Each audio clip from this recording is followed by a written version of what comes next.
സൗജന്യ medical camp സംഘടിപ്പിച്ച ഉമ്മൽ കുവൈൻ Indian association 3000-ലധികം പേർ ക്യാമ്പിൽ പങ്കെടുത്തു. ഇന്ത്യൻ റിപ്പബ്ലിക് ദിനത്തിൽ ഇന്ത്യൻ കോൺസുൽ നവീൻ നടിയാൾ ഇന്ത്യൻ പതാകയും association president Sajad Nattika UAE പതാകയും ഉയർത്തിയതിന് പിന്നാലെയാണ് ക്യാമ്പിന് തുടക്കമായത്. Association of Kerala medical graduates, EHS, ആരോഗ്യ മന്ത്രാലയം, കേരള ഫാർമസിസ്റ്റ് കൌൺസിൽ എന്നിവയുമായി സഹകരിച്ചായിരുന്നു ക്യാമ്പ്. വിവിധ വിഭാഗങ്ങളിലായി 40 സ്പെഷ്യലിസ്റ്റ് ഡോക്ടർമാർ, പാരാമെഡിക്കൽ സ്റ്റാഫുകൾ, നഴ്സുമാർ എന്നിവർ ക്യാമ്പിന്റെ ഭാഗമായി.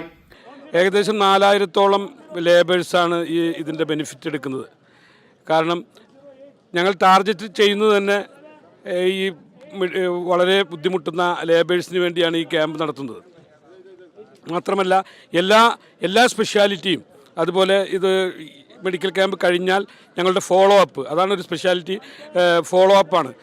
അത് ഈ ക്യാമ്പിൽ നിന്നും ഞങ്ങൾ ഫയലുകൾ മാറ്റി, അതായത് ക്രോണിക് ആയിട്ടുള്ള BP, അതുപോലെ തന്നെ ഷുഗർ പേഷ്യൻസിൻ്റെ ഫയലുകൾ മാറ്റി അവരെ എല്ലാ രണ്ടാമത്തെ ഞായറാഴ്ചയും അസോസിയേഷനിൽ കൊണ്ടുവന്ന് ചെക്കപ്പ് ചെയ്ത് അവരെ വിവിധ ഡോക്ടേഴ്സിനെ കാണിച്ച് അവർക്ക് വേണ്ട മാർഗ്ഗനിർദ്ദേശങ്ങൾ നൽകുകയാണ് ചെയ്യുന്നത്. 40-ൽ പരം ഡോക്ടർമാർ അബുദാബി മുതൽ ഫുജൈറ വരെയുള്ള AKMG ഡോക്ടർമാർ ഇവിടെ വന്നിട്ടുണ്ട്. അതിനപ്പുറം മെഡിസിൻസ് എല്ലാവർക്കും ഫ്രീ ആയിട്ട് കൊടുക്കുന്നു.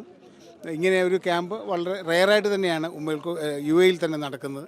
സൗജന്യ രക്തപരിശോധനയും രക്തസമ്മർദ്ദ പരിശോധനയും ECG, അൾട്രാസൗണ്ട് സ്കാൻ സൗകര്യവും ക്യാമ്പിൽ ഒരുക്കിയിരുന്നു.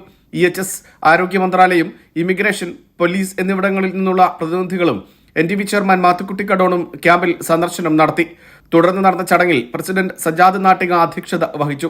AKMG chairman doctor Sugu M. Koshy, Ajman Umm Al Quwain zone chairman doctor Jaideep, Kerala pharmacist council president Nasar Naha തുടങ്ങിയവർ ആശംസകൾ നേർന്നു. NTV ഉമ്മൽ കുവൈൻ.